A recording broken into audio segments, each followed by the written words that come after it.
Ato 3. Os céus.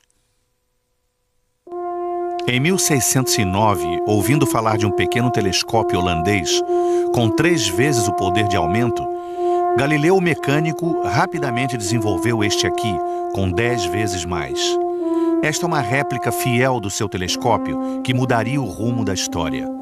Com este tubo, ele olhou para os céus e aquele foi o momento decisivo na história da ciência. Galileu era ambicioso. Determinado a vendê-lo a quem pagasse mais, ele veio para a Praça de São Marcos, como qualquer turista, para exibir o seu invento.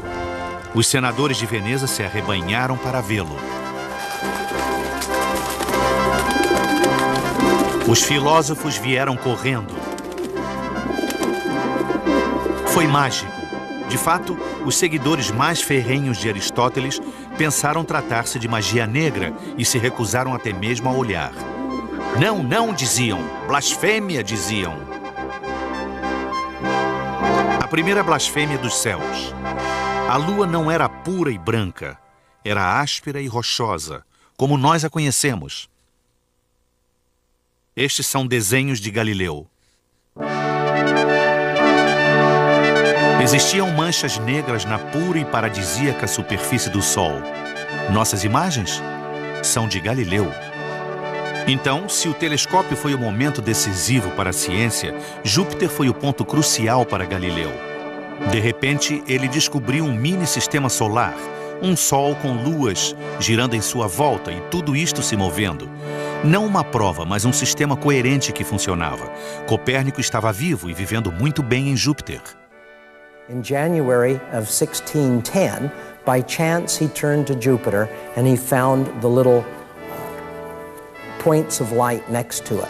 And we can follow it day by day when he sees that those little points of light are moving around, and suddenly he realizes after about a week that, wait a minute, these are being carried as little moons with Jupiter. Now, one of the reasons people worried about the Copernican system was it seemed awfully silly that the Earth could be whizzing around the sun and yet carry the moon and not have the moon get lost. As soon as Galileo realized that Jupiter was also moving, everybody agreed Jupiter was moving, carrying those moons with it, a great stumbling block against the Copernican system was removed. Galileo immediately saw the power of that argument. He doesn't make a big deal of it, but he says it in passing. This should put to rest the worries of those people who think the Earth can't have a moon with it. Now, this may not have converted the world into Copernicans, but it certainly converted Galileo, because up to that time he was probably just a timid Copernican, if at all. And suddenly, the wonderful things he found with the telescope required new patterns of thinking. Para rejeitar o novo modelo de Copérnico, que o Sol é o centro do sistema solar, que a Terra gira em torno dele uma vez a cada ano e gira em torno de si própria uma vez por dia para sustentar o antigo modelo de Ptolomeu com a Terra no centro, é necessário este sistema complicado de esferas e engrenagens. Parece loucura, mas os sistemas evolvem, e sua evolução nós bem sabemos. Não é necessariamente razoável ou metódica. O apelo ao fato de que a Terra era o centro do universo começava a transparecer. Now, if it is true that the center of the universe is that point around which all the orbs and world bodies, that is, the planets, move, then it is quite certain that not the Earth, but the sun is to be found at the center of the universe. How do you deduce that it is not the Earth, but the sun which is at the center of the revolutions of the planets? We find all the planets closer to the Earth at one time and farther from it at another. The differences are so great that Venus, for example, is 6 times as distant from us in the one state as it is in the other. And Mars soars nearly 8 times as high in the one state as in the other. But what are the signs that they move around the sun? Mars, Jupiter, 8 times as high. Very distant, 60 times as large. It is certain that 6 times revolve around the sun. Perhaps I should understand it better from the drawing of a diagram.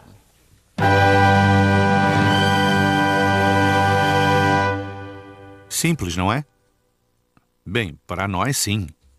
Mas na época era revolucionário. Todas as músicas e canções sobre o número e as posições dos planetas convergem neste sistema racional. Assim como o trabalho de Galileu sobre o movimento, o sistema é coerente. Mas suponham que a Terra e não o Sol está no centro. Então isto é o que os planetas vistos da Terra têm que fazer para satisfazer a nossa percepção. Vocês podem perceber as trajetórias necessárias. Por que Deus faria desta maneira? Se perguntava Galileu. Bem, a Igreja de Deus respondia bem no estilo dos pais. Porque eu assim digo. The conceived order included a kind of an ecclesiastical geography in which hell was in the bowels of the earth. You could see the brimstone and fire spurting up occasionally in volcanoes. And then you went out through the spheres of the heavens, and beyond that was God and heaven. And moving to a Copernican system was a great threat to this kind of sacred geography, which was tacitly accepted, but wasn't really, honestly, part of Scripture. It's very strange because many people feel that if they give up a literal belief in one point, it's going to undermine the whole thing. And frankly, I think you have to approach Scriptures in a much more thoughtful way. That's what Galileo was prepared to do. He said God has made the book of Scripture and the book of nature, and they shouldn't be contradicting each other. E os pombos de Aristóteles ficaram com a Igreja. Eles que haviam se arrebanhado para colocar Galileu nas alturas, agora o bicam mortalmente. Vai demorar um certo tempo até que consigam crucificá-lo. Galileu, o ambicioso, o impetuoso, ainda ajuda sua causa. Ofende as pessoas e comete 2 erros fundamentais. O primeiro foi trocar a proteção de Veneza por Florença, para ser o matemático e filósofo-chefe do príncipe Cosimo. Agora a Igreja pode pegá-lo. O segundo foi de ficar fascinado com as marés, como prova do sistema de Copérnico. Em 1611 é mencionado pela Inquisição pela primeira vez. 1614 em Florença. Tommaso Catini, dos dominicanos, os guardiães dos dogmas da Igreja, faz um sermão rebelde contra ele.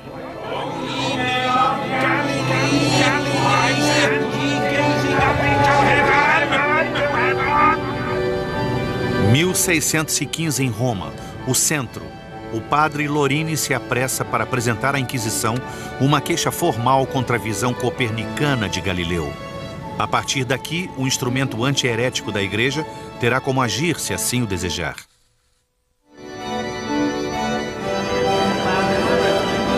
Galileu é convocado a Roma. Naquele tempo, como agora, a origem. O motor.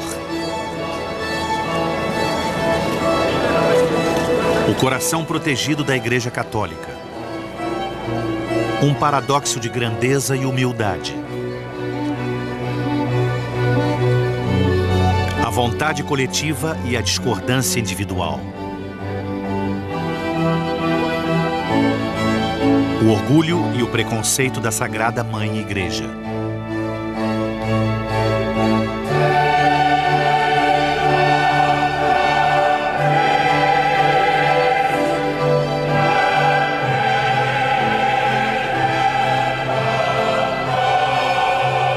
O Espírito que o guia no paraíso é o Divino Espírito Santo. Mas na terra é uma única consciência de um padre. No tempo de Galileu era do inquisidor de Bruno, o jesuíta cardeal Robert Bellarmine.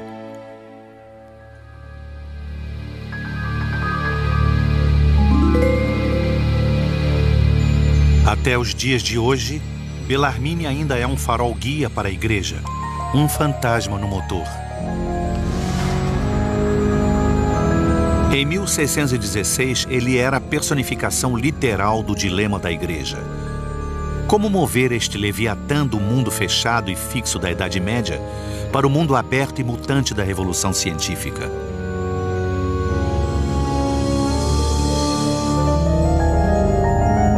Galileu e seus discípulos, os astrônomos jesuítas e Bellarmine, observavam as estrelas do teto do Colégio Romano, quartel-general dos jesuítas.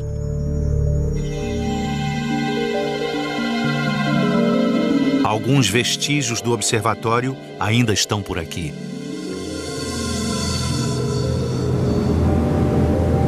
E no meio de uma noite romana, o dilema ainda continua. Se por um lado o burocrata Bellarmine, defensor da Igreja, acreditava que a Bíblia era a transcrição literal da palavra de Deus, por outro lado, o intelectual Bellarmine admirava a ciência de Galileu. Um paradoxo que mesmo hoje em dia ainda não desapareceu. No seu retrato, Bellarmine olha fixamente para a alma das pessoas. Em fevereiro de 1616, adverte solenemente a Galileu que a doutrina de Copérnico não é para ser seguida ou defendida. Galileu concorda. O encontro foi na casa de Bellarmine, mas estavam presentes uns sombrios ajudantes dominicanos. Mais tarde, Galileu pediria e receberia uma carta registrando o encontro e o aviso que lhe fora dado. Trata-se de um documento importante e, para achá-lo, você tem que ir ao Vaticano. Vá pelas ruas antigas até o Palácio Belvedere. Abra um cofre. Retire uma pasta. Código 1181. Procedimentos contra Galileu Galilei. A pasta só pode ser manuseada por funcionários do Vaticano. Ande pelos corredores. Passe pelos arquivos dos antigos estudiosos. Atravesse uma porta de madeira e entre num mundo novo de aço e concreto chamado a Casamata.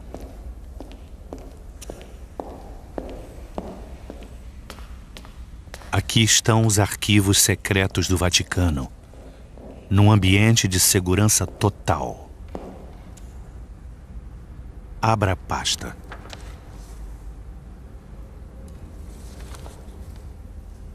Aqui está o documento. 26 de maio de 1616. Não para sustentar ou defender. Assinado o cardeal Robert Bellarmine. Mas tem um outro documento, datado de 26 de fevereiro de 1616, que diz que ele não deveria sustentar ou defender ou ensinar de qualquer forma ou maneira. Alguns estudiosos hoje afirmam que trata-se de um documento falsificado, colocado depois. Alguns dizem que se trata de uma minuta preparada pelos dominicanos sombrios, caso Galileu não concorde. Mas ele nunca recebeu o documento. Parece ainda que foi feito numa caligrafia diferente da carta e não tem assinaturas. Galileu não sabe nada sobre este último documento, mas vai saber. E vai ser na presença dos seus inimigos. Enquanto isso, seu dossiê no Tribunal Sagrado da Inquisição continua a crescer. Galileu e Copérnico precisam de um milagre.